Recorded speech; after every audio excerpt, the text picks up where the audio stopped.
On a cold night in Tennessee, a young couple, Bill and Billie Jean, were executed, not by a stranger, but by an intruder who left a single terrifying clue.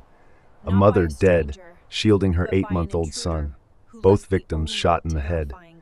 Police quickly arrested the triggerman, a local eccentric named Buddy, a man who delusionally believed he was a decorated CIA agent. But the bullets weren't fired for cash or revenge. They were fired for a reason so petty, so pathological, it will change how you look at every family you know. You think you know who the killer is? Think again. The real monster didn't pull the trigger. Part 1. The Execution and the Whisper of Buddy.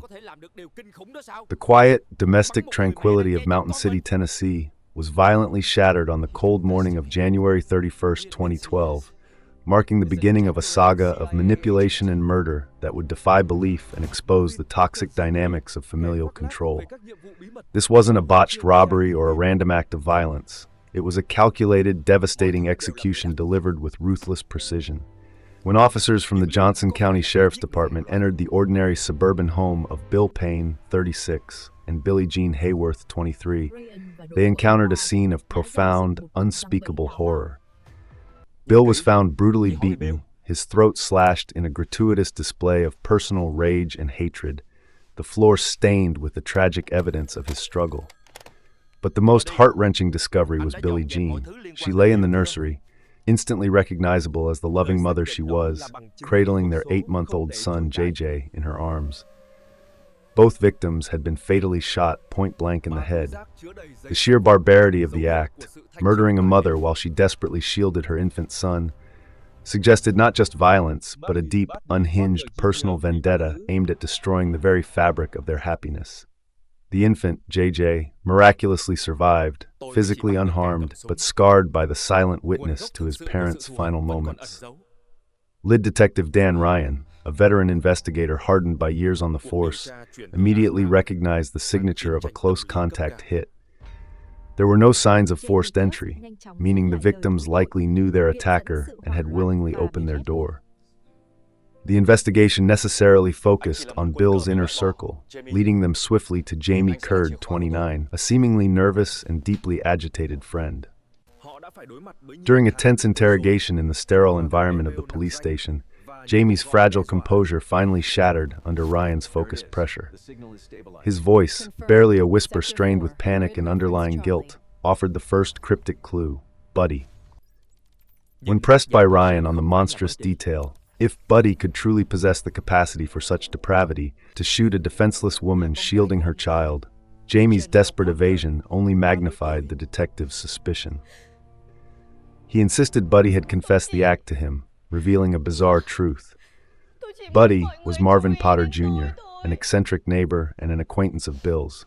Potter was known for his fantastical, self-aggrandizing stories of being a highly decorated CIA operative and a Vietnam veteran, boasting a Purple Heart. An immediate background check confirmed the dark comedy of this self-mythologizing. The heroism, the military accolades, the covert missions, it was all a complete fabrication. Buddy Potter was a serial liar, but was he a serial killer? Ryan and his team, believing they had the right man but lacking the concrete link, devised a high-stakes sting operation. They outfitted Jamie with a covert recording device and coached him for a critical phone call. The objective was chillingly simple: get Buddy to confirm the crime. Jamie, trembling but compliant, dialed his suspect. The resulting conversation was brief, devoid of emotion, and utterly damning. Jamie asked, with rehearsed urgency, "Buddy, did you get rid of everything related to Bill?" The suspect's simple, resonant reply, "Yeah," was the digital nail in the coffin. A subsequent, rapid Part 2, the anatomy of a manipulation and the e.m.a.i.l.s trail. With Marvin Buddy Potter Jr. detained as the prime suspect, the focus of the investigation broadened and deepened, shifting to the seemingly vulnerable link in the chain, his co-accused, Jamie Curd. Initially charged with first-degree murder, Jamie quickly utilized his legal counsel to retract his confession, citing panic and duress. This tactical move ultimately served justice, as his defense secured a pivotal plea bargain, significantly reduced charges in exchange for full, transparent cooperation, and a detailed exposé on the inner workings of the Potter family. Detective Ryan instinctively knew Jamie was merely a disposable asset, a pawn in a larger, more malicious game, but crucially, he knew the rules of that deadly chessboard. Jamie began to detail the systematic reign of terror that had gripped their social circle. He, Bill, and their friends had endured a months-long campaign of relentless harassment via anonymous e.m.a.i.l.s and intimidating phone calls. Messages filled with bizarre, sometimes violent, and always unsettling threats. Initially, the victims assumed Buddy was the hidden source, escalating a minor feud with his characteristic theatrical flair. The subsequent digital forensic analysis, however, revealed the complexity of the deceit. Technology investigators meticulously traced the torrent of toxic, threatening messages back to a single, consistent IP address, originating unequivocally from the Potter family residence. But the true author was not the alleged CIA operative. It was his daughter, Jenelle Potter, 30. When confronted with the irrefutable digital evidence, Jenelle, presenting a facade of tearful fragility, admitted to sending the bulk of the harassment. She attempted to rationalize her behavior as a desperate, misguided cry for attention, weeping that she merely wanted people to believe she was in some vague, unspecified danger. Ryan, keenly aware of the psychological depth of the ongoing deception, found her explanation inadequate. The viciousness, the sheer persistence, and the escalating nature of the digital attacks spanned months, suggesting something far more calculated and pathological than a simple plea for notice. The key to unlocking Jenelle's motive lay in Jamie Curd's confession about their secret relationship.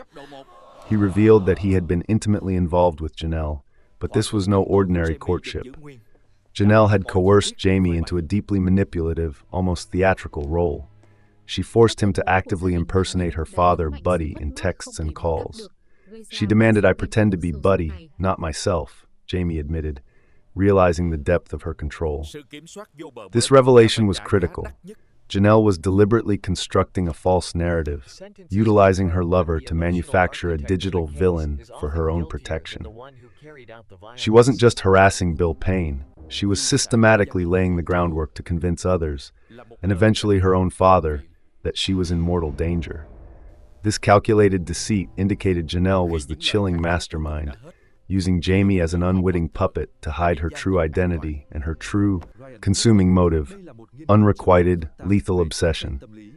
The full weight of the conspiracy was now shifting dramatically towards the women of the Potter household. Part 3. The widow's role and the truth of obsession. With Jenelle Potter now identified as the digital architect of the harassment, the spotlight turned inexorably onto the final conspirator, Barbara Potter, Jenelle's mother. Barbara's public persona was that of the devout, protective parent, fiercely guarding her fragile daughter. Yet, her inaction, or rather her tacit approval, of the months-long electronic terror campaign exposed a deeper complicity. Ryan confronted Barbara on her knowledge of the e.m.a.i.l.s. She conceded awareness, but defended her stance with chilling detachment. My daughter is vulnerable. She requires my protection. Ryan recognized this not as typical motherly instinct, but as a chilling form of pathological control. Barbara wasn't merely protecting Jenelle from the outside world. She was actively insulating her daughter from the legal and social consequences of her escalating criminal behavior. In this toxic dynamic, Jenelle was the weapon, and Barbara was the calculated enabler and shield. The true, poisonous motive for the double murder was confirmed to be rooted in Jenelle's unhinged, all-consuming obsession with Bill Payne. She had developed a delusional romantic fixation on him.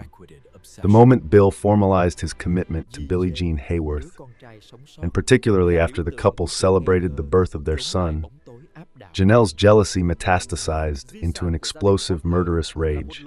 She could not tolerate Bill's happiness. Her mind demanded the complete and utter annihilation of his new life. This was the dark engine of the conspiracy. The final piece of the execution puzzle was the recruitment of Buddy. Jamie confirmed that Jenelle did not resort to vague suggestions.